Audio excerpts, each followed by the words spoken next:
Hi everyone, welcome to this week's episode of Career Questions.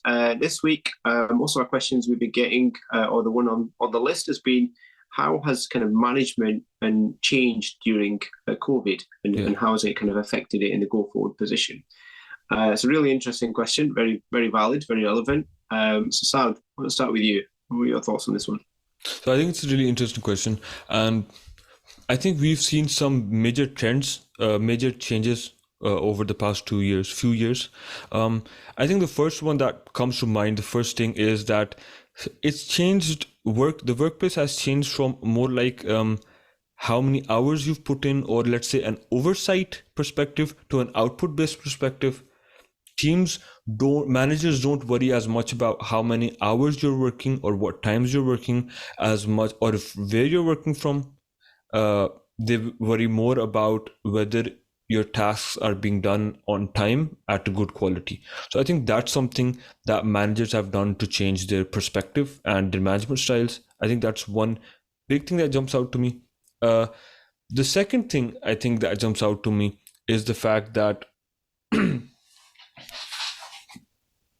because after COVID, management styles have changed. The managers have become more flexible in terms of how many days you want employees to come into office, how many days not to, and then working around personal commitments and I think professionalism, the word itself, have become flexible, because I think a couple of years ago you could never imagine having your child or pet come into a Zoom call when you're meeting and talking with a client or with your boss or your team. But now you see that all the time happening, and it just humanizes people, and the manager becomes, let's say, there's a bit of a closer to the team, because it increases understanding. And I think so flexibility and empathy are the two things I'd say has changed when it comes to management styles after COVID. What do you think?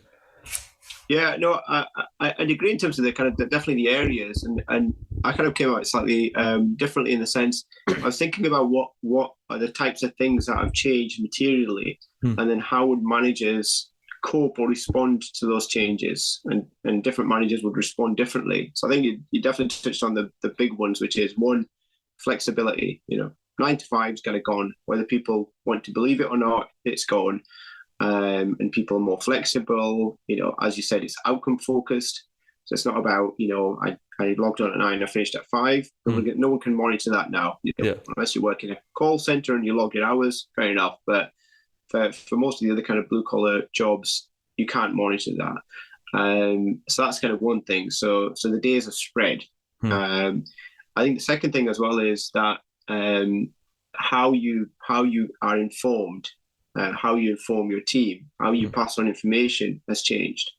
Because when you're all in the office together, it's easy because you can get an email through and you can go, oh, by the way, everyone, pause for a second. I've just got this email from the boss. The boss says we all must do this, right? Okay, everyone got it? Yeah. And then, you can actually see how well that message has been received, because you get the confused look in the corner going, eh? And then you take that person for a coffee and you go, right, this is what it means. But you can very quickly, information passing and receiving is at a group level is done quite quickly, and frequently as well. So that's kind of changed. And the other bit for me is that whole connectivity has changed.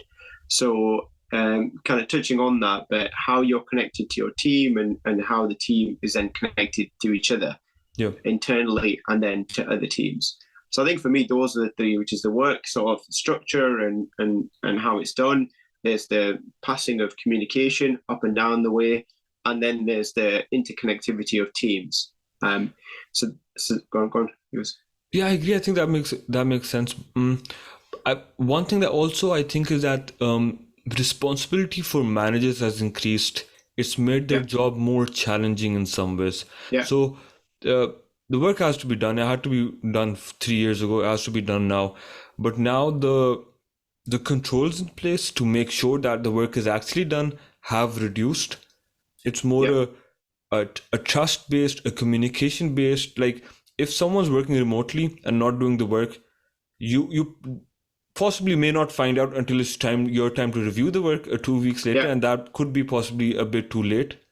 Yeah. So I think that's one challenge that managers are facing and trying to do. And the other challenging is because managers are in some ways responsible for the well-being of the staff and of the team. Yeah.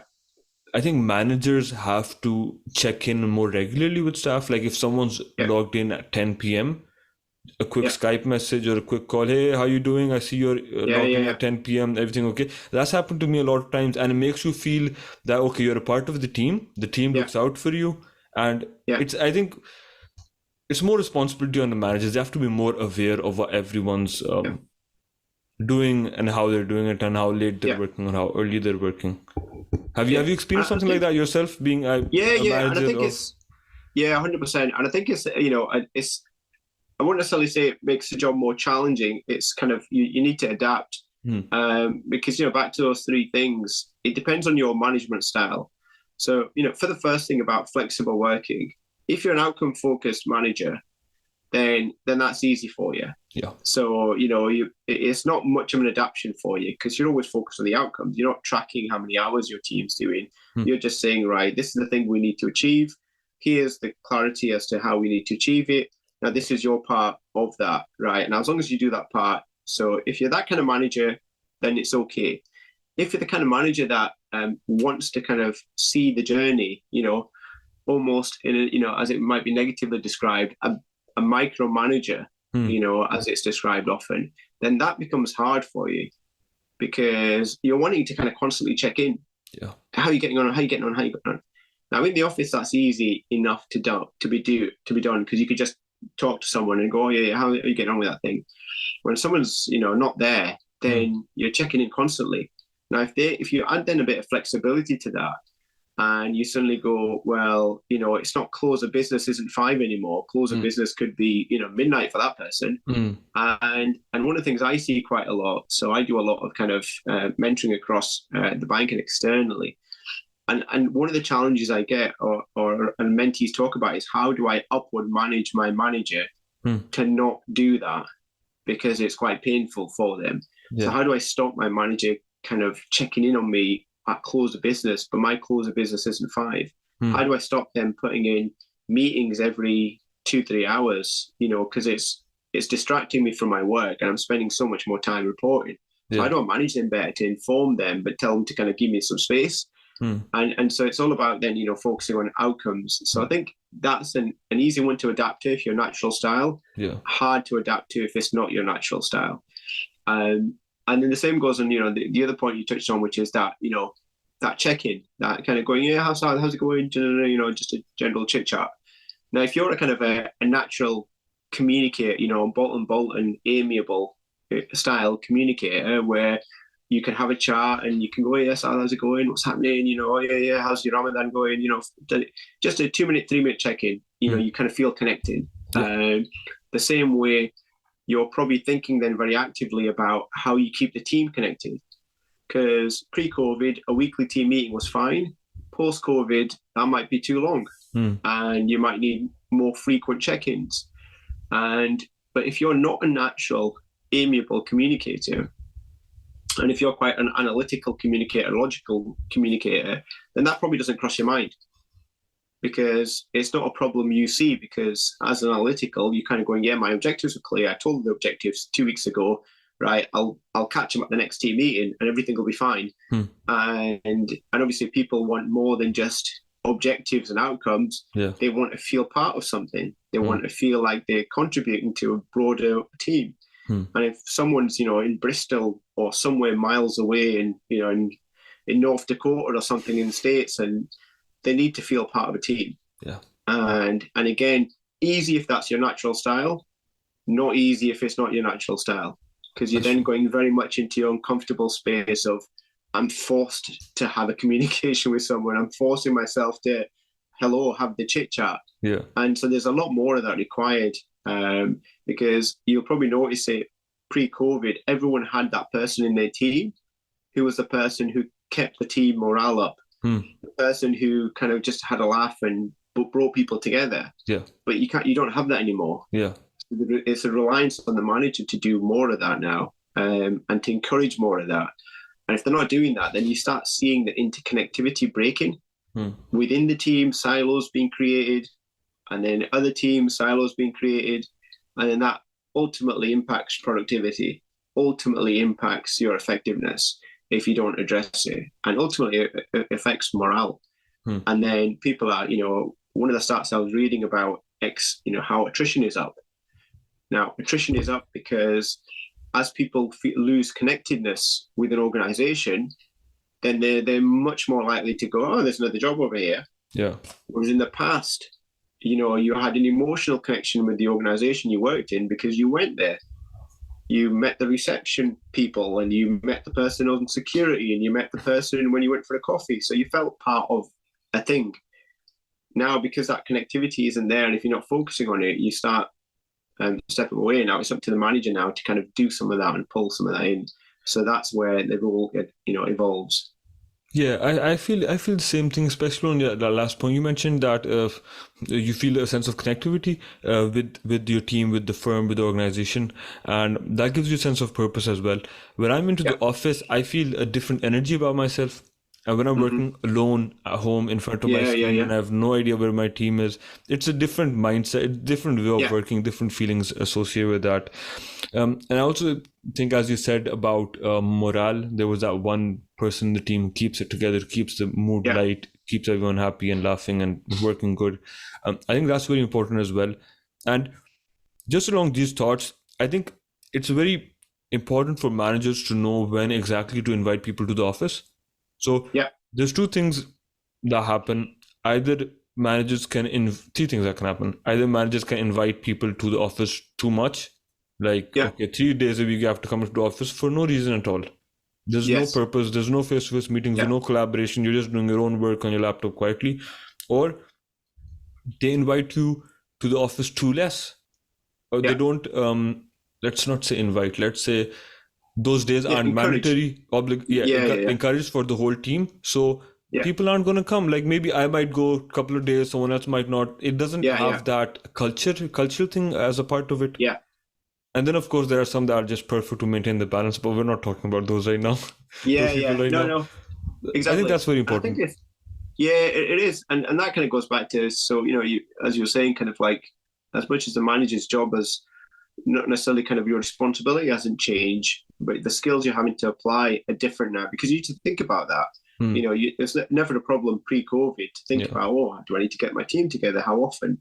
Now, fair enough, some people's teams were, national anyway, or in different countries. So there was an element of that, but not for the whole team all the time. And I think even back to that kind of communication bit, which is the kind of the third strand, when you landed communication, it's a lot easier to understand how well it landed when you're in the office, because you were there, you could see people's reactions, you could see if it's kind of confusing people, you could just go up to people and talk to people afterwards, they can come to you. Now it's a lot more difficult because you might have a team meeting and you might have 15, 20 people on the call. And so it's very much a downward from a manager. Now, how do you check understanding? Without making 15 phone calls afterwards, because you've not seen reactions or responses. And then if your team member wants to check, they can't just grab you after the meeting while you're walking back to your desk. They now have to put a meeting in your diary. And, they're going to have to put a 15-minute meeting in your diary, and it's going to have to go in your diary, and they're going to have to put an agenda on it or whatever. And so much more formal. It's suddenly become a thing. A 2-minute conversation has become a 15, 30-minute meeting. Now, if you've got 5 people in your team who are all going to ask you questions, that's suddenly 2.5 hours worth of meetings that have appeared for something that could have been just really small. So I think that we're driving at, I guess, here is that, how managers think about these sort of things, communicating, motivating, managing, connecting. These become much more important skills in the world of, working from home. And for those it's natural to, fantastic, very lucky for them. For those it's not natural to, very challenging, because you're really pushing into that uncomfortable space of your communication style, your motivational style, your just day-to-day operating style.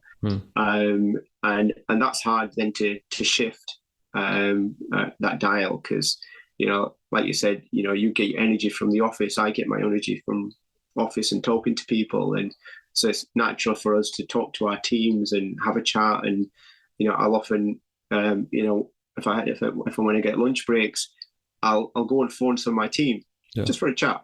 And I'll go for a walk and chat to them and just random chats. But sometimes something really good comes out of it because they then go, oh, by the way, that thing's been really worrying me, and actually, all right, okay, then we can talk about some of that. Yeah. Now that won't happen if you don't do that. And that means they might now sit on that for another few days. And they might make decisions based on that information or not. So there's so much to this, but it takes effort.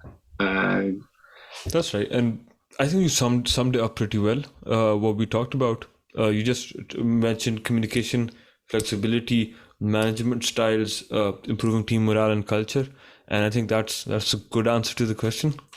If you like this video, please like, subscribe, and share with your friends. And if you want similar content, check out our other videos.